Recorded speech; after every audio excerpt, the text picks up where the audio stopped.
Hello student, I welcome you again on the RV classes. The topic of today's study is the pedigree analysis. So what is the meaning of pedigree? So pedigree is the orderly representation of the lineage of a person or family in the form of charts. So pedigree tells us about the mode of inheritance of the particular gene or the particular trait, whether it is dominant or recessive to the next generation. Along with this, it also helps in predicting the probability of the appearance of a particular disease among the offsprings. So this pedigree may be drawn when trying to determine the nature of a newly discovered disease, or when an individual with a family history of a disease wants to know the probability of passing the disease on to their children. Okay. So pedigree charts are generally prepared, and on the basis of which the genetic counselors find out about the family history of the disease and predict the probability of its occurring in the future generation. So why pedigree analysis? In case of Mendelian genetics, generally the conclusion regarding the gene action, whether it is dominant, recessive or codominant, can be carried out by analyzing the results of controlled crosses. Here, if we see the Punnett square, and if we cross the pea plant which is pure in its height and other which is purely dwarf, and we cross and see the result on the Punnett square, it can be easily manifested that the tall phenotypes are of heterozygous type and there is no dwarf phenotype. Okay, and this is only possible if the population size is very large and there is controlled mating and the short generation time. But in some situations, in case of human genetics, we do not have the opportunity to perform the controlled crosses. Okay. Rather, there is need to analyze the existing population. Okay. It is always in the case of human genetics. So scientists have devised another approach called the pedigree analysis to study the inheritance of genes in humans, or you can say the inheritance of the diseases pattern in the human. So as if we compare this Mendelian genetics with this, the inheritance of human traits, there are clear differences. So this Punnett square can be applied if there is the short generation time, but the inheritance of human trait generally require the long generation time. Here the controlled mating is not possible and sample size is limited. Because Punnett square and chi-square generally work well for organisms that have large number of offspring, but humans are quite different. Okay, so there was the need of pedigree analysis, an alternative to the Mendelian genetics, which involve the use of Punnett square or the chi-square methods. So while preparing the pedigree charts, there is the use of several symbols. Okay, for male we generally use this square box, female we use this circular box, and this mating is shown by a relationship line. So generally in case of drawing the this pedigree chart, the male partner should kept in the left of the female partner. Okay, and the siblings, they should be listed from left to right in the birth order. Suppose this line represents the descent of the parents, which is one boy, one girl, in order of birth. So we will give one number to this boy and second to this girl. Okay, older to younger. So here we write the number of children. This dark colored square and circle, it represents the affected individuals. This half dark represent the heterozygote for autosomal recessive, and the circle with small black dot, it is the carrier of sex linked recessive gene. These represent the dizygotic or non-identical twins. These are monozygotic or identical twins. We know what is the meaning of monozygotic and dizygotic. Okay, when one zygote it divides and into two and give rise to the twins, they are monozygotic. Okay, if the twins they develop from two different zygotes, then this is the dizygotic. So this diamond shaped box, it is the unspecified sex. The symbol is used for unspecified sex. This is diseased. Diseased means undergone death. Okay, this is abortion, and this dark color squared box having arrow, it is the propositus. And what is the meaning of propositus? It is the initial subject which causes a study of his or her heredity. So it may be circular dark with the arrow. Okay, so initial subject which causes a study of his or her heredity in order to determine if other members of the family had the same disease or the member is carrier. So basically it is the initial point of the study of the inheritance pattern of disease. In this case, this child at position 2 in the second generation is the propositus.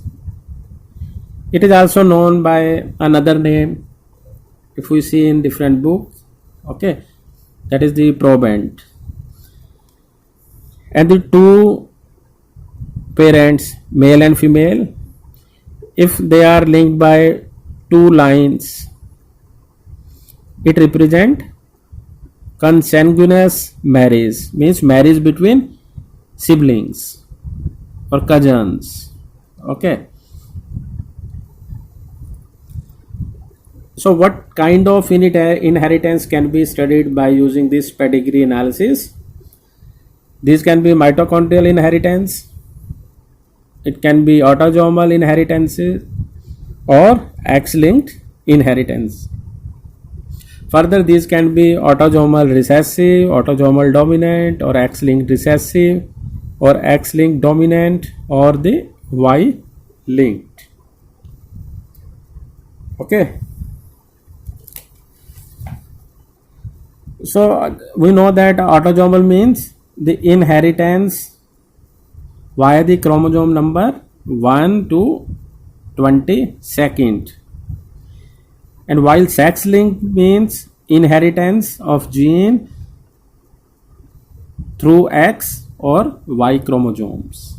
Okay, so all these kind of inheritance can be studied using the pedigree analysis.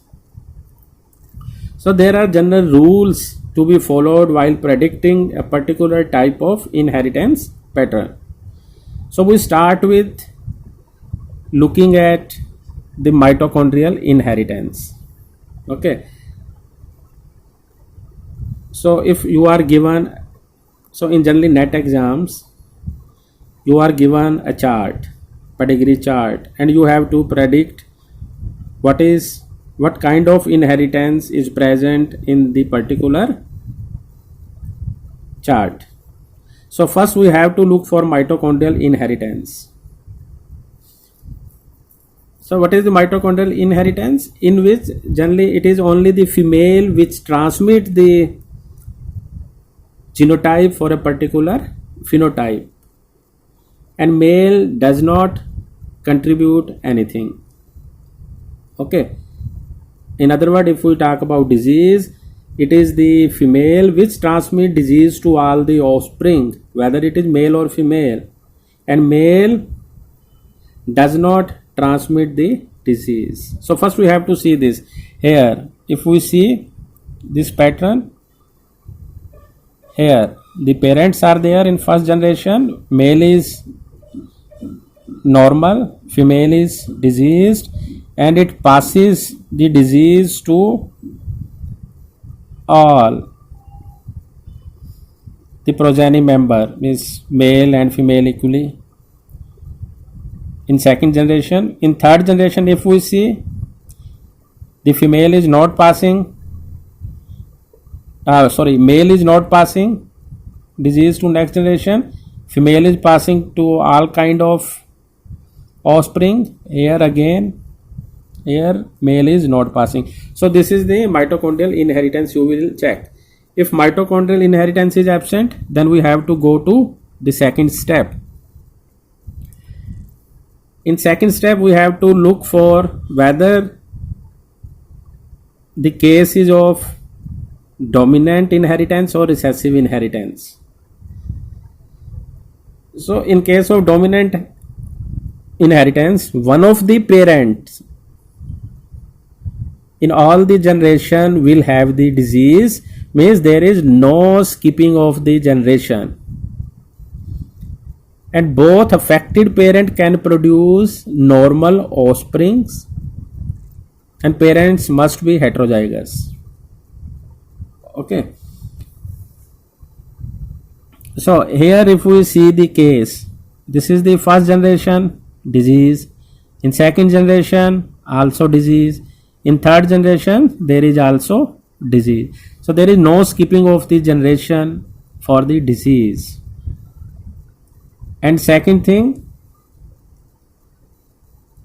their parent, the generation second, their parent, one of the parent is diseased. If we see this case, then parent is diseased, one of the parent is diseased, one of the parent is diseased, and second case, the affected parents can produce normal offspring also. So this is the case of dominant inheritance. And in recessive inheritance, there will be the skipping of generation, means there will be some generations without the disease also. Even both the normal parents can produce affected offspring. Here we see they are the unaffected parents, but they are producing disease. But in next, there is no disease. So there is the skipping of the generation for disease. If you see any skipping, it is the case of recessive.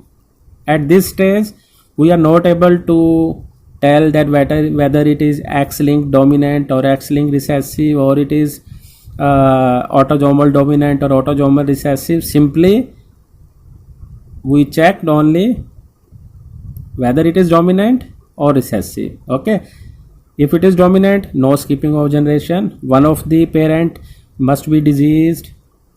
In case of recessive, there is the skipping of the generation, and the normal parents, both normal parents can produce affected offsprings. In third step, we will look if the disease is X-linked dominant or recessive, autosomal dominant or recessive, or Y-linked dominant. Okay, so in case of X-linked dominant, a single X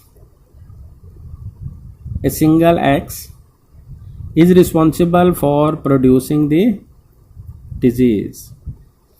Okay, so main thing we have to remember, in the X-linked dominant, both the male and female are affected, but female are affected more than male.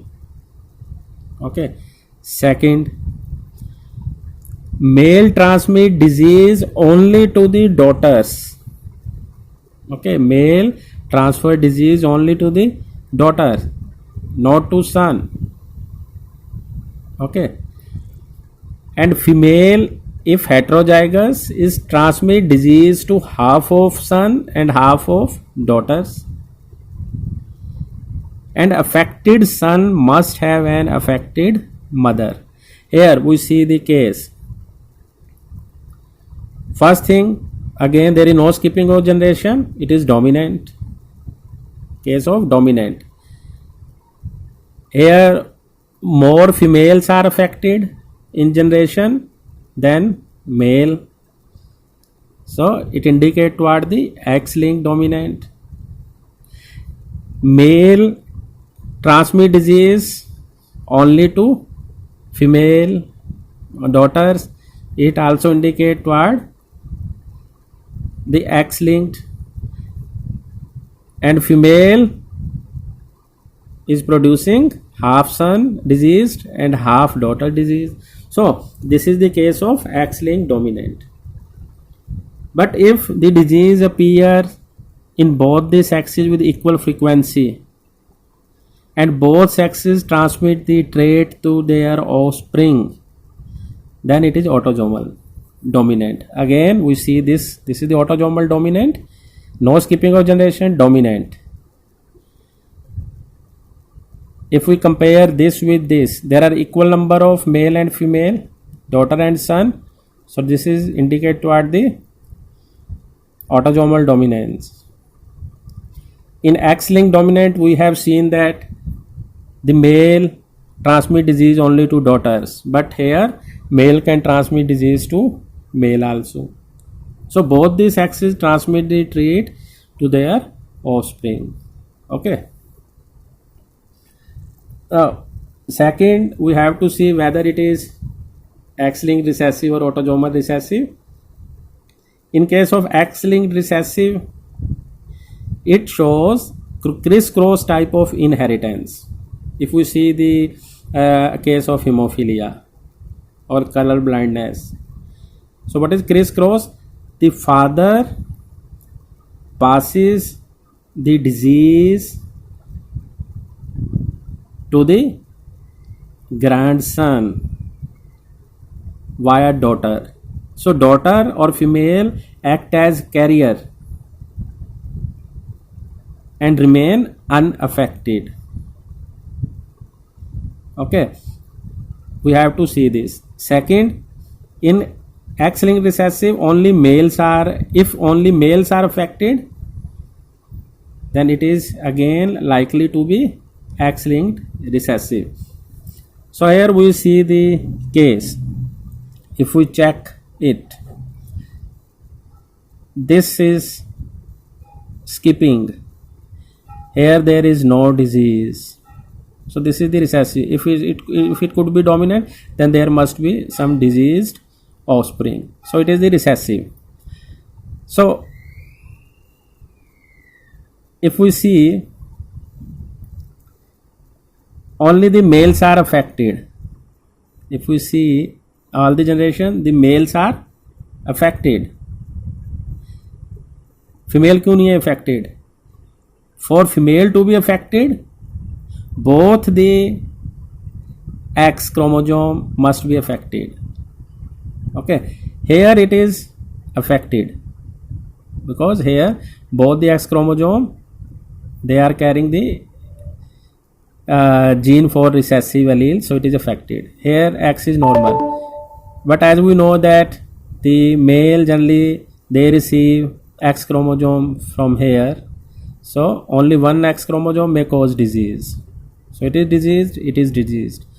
X chromosome from male, it passes to next generation, and one here, so it become carrier. Okay, it become carrier, it is carrier, and again it passes disease to the male. So this is the X-linked recessive. If it could be the case of autosomal recessive, both the sexes shows equal frequency of the disease. Okay, and generally it occurs more frequently among the children of consanguine marriages. I have told you earlier what is consanguine marriage, marriage between the siblings. Here we see again there is skipping of generation, and this is the case of recessive inheritance. If it could be X-linked, then only male should be affected, but here both the sexes are affected, so it is the autosomal recessive. Okay, and again you can see that if both parents are heterozygous and 1/4 of the progeny is affected. The another case is Y-linked dominant. It is the clear case where the male passes all the character to the son because it is linked to the Y chromosome. Again there is no skipping of generation, only males are affected. Okay, so it is the clear case here. So in nutshell, pedigrees are the family trees explaining your genetic history. They are used to find out the probability of a child having a disorder in a particular family. So to begin to interpret a pedigree, first we have to determine if the disease or condition is autosomal or X-linked and dominant or recessive. So here is one example we can study. So here if we see that, so first we have to see whether it is the case of maternal inheritance or not. Female passes its character to all, female passes, but here it is not passing to all, male passing to both, so it is not the mitochondrial inheritance. Second, we have to see whether it is the dominant or recessive. No skipping of generation, every generation is having disease, so it is the case of dominant inheritance. अब X linked है या autosomal dominant है. Okay, so we have to see there is 1 2 3 4 and 1 2 3 4 equal effect.